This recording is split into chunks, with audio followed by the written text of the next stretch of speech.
Hindi ka pa ba nagsasawa na nasasaktan? Hirap tayo sir. Ilang beses ka na nasaktan? Duha, tulo. Duha. Tulo? Pat? Duha. Hindi ka pa ba nagsasawa? Yun yung tanong. Because by your age, dapat ang wala kang iniisip kundi develop yung sarili mo.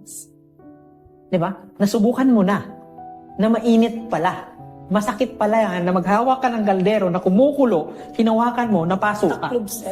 Pero alam mo na mapapaso ka, hinawakan mo pa uli. Papapagod ko sir. Di ba dapat kapag napaso ka, anong gagawin mo sa susunod? Mag-iisip ka na.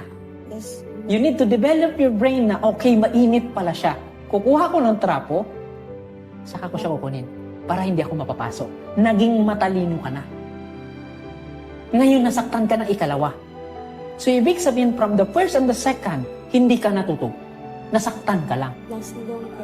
At tandaan mo, kalimitan, pag nasasaktan kayo sa una, ikalawa, at pag hindi kayo natuto sa ikalawa, masasaktan kayo sa ikatlo.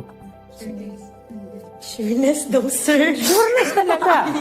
Kasi bakit? Karoon Walang pa lang, silbi sir. ang experience kung walang realization. Yes sir. Tandaan nyo yan. Walang silbi ang experience without realization.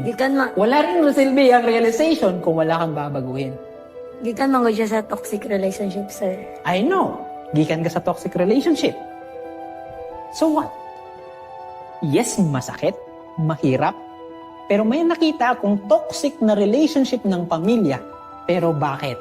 Ini-improve niyang yung sarili niya.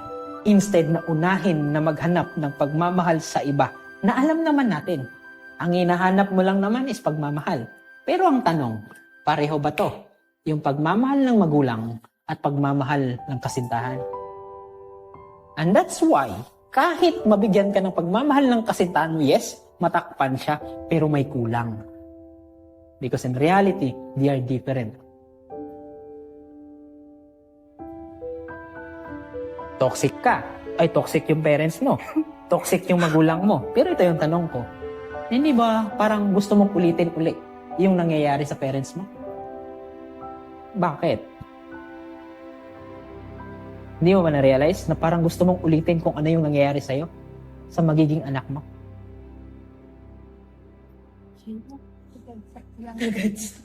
Oo. Sa totoo lang.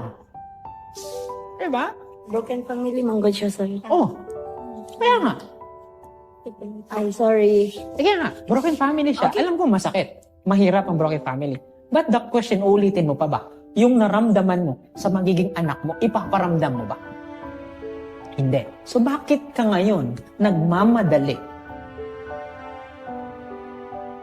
Kasi kulang ka sa pagmamahal? Am I correct? Kasi broken family kayo? Tama?